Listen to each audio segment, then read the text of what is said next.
दिनैनि हान्जा सुरनायनि गुबै थांखियानो जादों जोङो जोंनि हालामाव मोनफ्रोमबो जाथि जनगोष्ठीनि गेजेराव सान्थि गायसननाय आरो जौगाथाय लाबोनाय। मानो होनोब्ला थांनाय 19 बोसोर जोंनि बिटिसि खुंथायनि गेजेरजों जोंनि समाजाव सान्थि गैयै मोनसे सृष्टि जादोंमोन, जाय थासारिखौ जोङो मोननानै जोंनि जौगाथायखौ मोननो हायाखैमोन।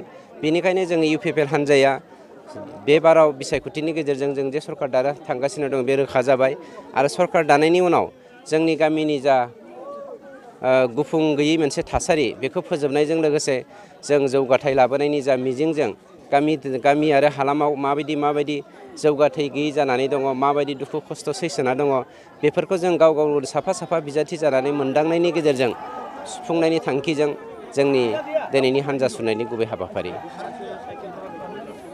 दिनैनि दिनाव 300नि खाथियाव जागोन खोमा, आं एक्जेक्टलि बुंनो हानाय नङा फिगारखौ।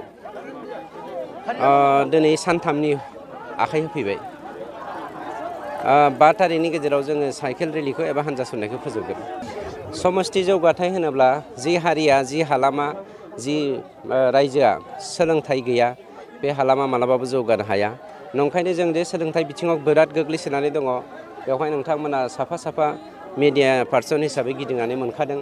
नंखायनो जोंनि गुबै थांखिया जादों सोलोंथाइखौ जौगाहोनाय, आबुं थासारि मोनसे दानायनि गेजेरजों जोङो एग्रिकालसार, सेरिकालसार, हर्टिकालसार गासैबो बिथिङाव जोङो जौगाहोगोन। नाथाय बेखौ जौगाहोनो थाखाय जोंनो हान्था मेलानि मोजां दाफुंनायनि मोनसे गोनांथि दङ आरो बेफोरनि गेजेरजों जों मोनफा मोनफा ग्रेजुवेलि जोङो पेरेलेलिबो जौगालांनायनि खामानिखौ मावनो थाखाय थियारि जानानै दङ।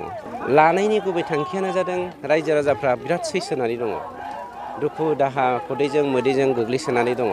नंखायनो सासे बिजाथि जानानै बै गामिनि सुखु दुखुखौ जोङो माबायदि मोनदांगोन बेखौ मिन्थिनायनि गोनांथि दङ। नंखायनो बिजाथिया जेब्ला बे हालामाव गिदिंहैगोन, बै हालामाव थांनानै डेभेलपमेन्ट खालामनांगौनि मोनसे खामानि मावनांगौ दं होननाय मिजिंजों दिनै जोङो बे हाबाफारिखौ लानाय जादों।